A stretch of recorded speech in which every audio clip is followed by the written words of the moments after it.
14 বছর বয়সেই আইপিএল মাতালো এক কিশোর। অভিষেকেই গড়ল 3টি রেকর্ড। আজকে আমরা জানব সেই বিস্ময় বালক বৈভব সূর্যবংশীর গল্প, যিনি ক্রিকেট দুনিয়ায় হইচই ফেলে দিয়েছেন। আইপিএল শুরু হয়েছিল 2008 সালে, আর বৈভব সূর্যবংশীর জন্ম সেই আইপিএলের শুরুর প্রায় 3 বছর পর 2011 সালের মার্চে।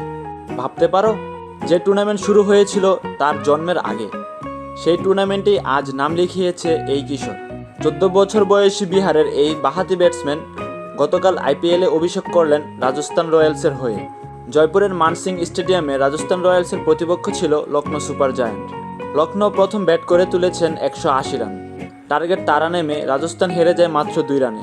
178 রানেই থেমে যায় তাদের ইনিংস। কিন্তু হার মানেই যে গল্প শেষ নয়, কারণ সূর্যবংশীর অভিষেক ছিল অবিশ্বাস্য।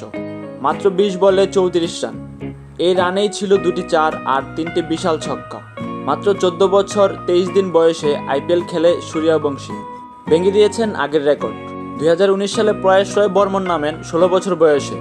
এবার সেই রেকর্ড সূর্যবংশী। অভিষেকেই মুখোমুখি হন অভিজ্ঞ ভারতীয় পেসার শার্দুল ঠাকুরের। প্রথম বলেই কাভার দিয়ে বিশাল ছক্কা। এতে তিনি হয়ে গেলেন আইপিএলের সবচেয়ে কম বয়সে ছক্কা মারা ব্যাটসম্যান। আগের রেকর্ড ছিল রিয়ান পারাগের 17 বছর বয়সে। এমনকি সবচেয়ে কম বয়সে 4 মারার রেকর্ডও এখন সূর্যবংশীর। আইপিএল ক্যারিয়ারের প্রথম বলেই ছক্কা মারা খেলোয়াড়ের তালিকায় নাম লিখিয়েছেন সূর্যবংশী। এই তালিকায় আগে ছিলেন আন্দ্রে রাসেলও।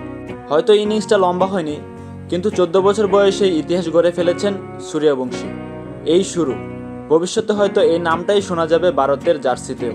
বন্ধুরা, তোমার কি মনে হয় সূর্যবংশী হতে পারে ভবিষ্যতে বিরাট কোহলি ও রোহিত শর্মা?